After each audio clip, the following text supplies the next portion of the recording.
See if I can get a thumbnail of it.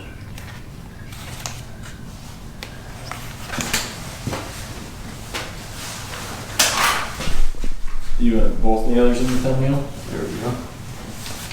Yeah. What's up, guys? So Drew and I are wrapping up on this basement finishing project here. I picked this up about halfway through. We started the basement framing with this Milwaukee nailer. As we're nearing the completion, we just framed up a small wall in the bathroom. And Drew's using this and he's pointing out some of the things that he liked about this and he likes about his Milwaukee. This one, what we find with the 21 degree, you're always gonna find like a plastic collated to hold the nails together. When we use the Milwaukee, it like shoots out those plastic deals. You have to wear safety glasses with them, which you always should be. Like these little chunks right here, they're just smoky in the face constantly. We noticed with this, we're not having quite that problem. I picked this up online, and then I also got the extended magazine, which Drew could also attest is a nice feature to have. In this, you can only fit like one rack of nails, 1.5, versus this, you can rack 2 right away, pull it back, and it's ready to go. You're not running out of nails as often. But this does have the extended magazine. It didn't come with that, it's an option you have to buy. But we've been liking it so far. I really like it. It's got a little bit different of a rafter hook.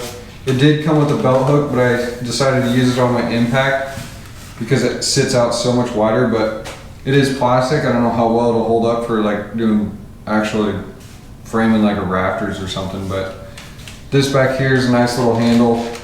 This probably weighs, I don't know, maybe a pound or 2 pounds lighter than this. Oh yeah. Even with the extended magazine on here.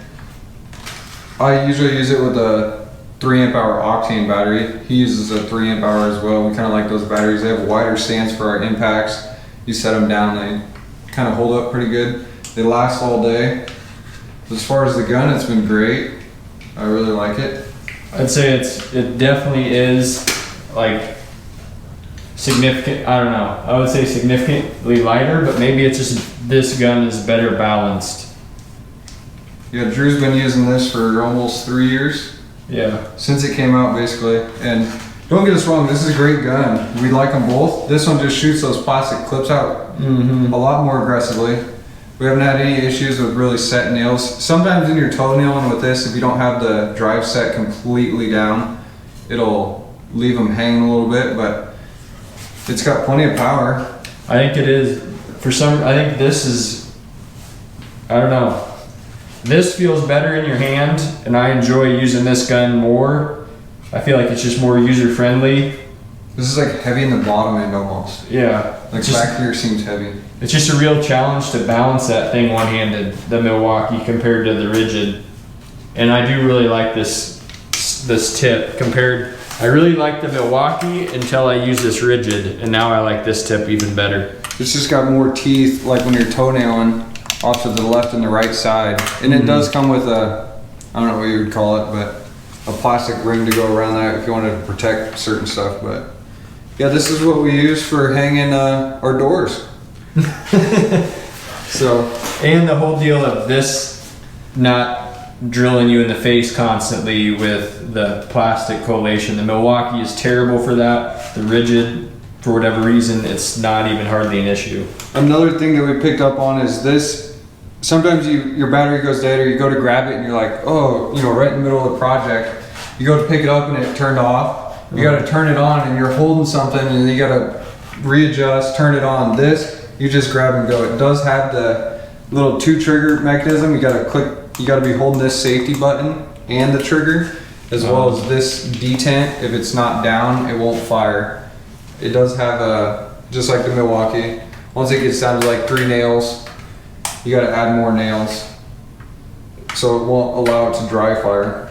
That is a really nice feature, because I don't know how many times I've had that on my belt, going to like stand up a wall, and then you reach back, pull your nailer out, go to set a nail, and you're like, oh shit, and then you got to turn it on. This is just, that is a good, really good feature, to just be able to grab it and go. Yeah. But yeah, as far as comparison on nailing, I would say they're exactly the same. Not, you know, I don't think one drives.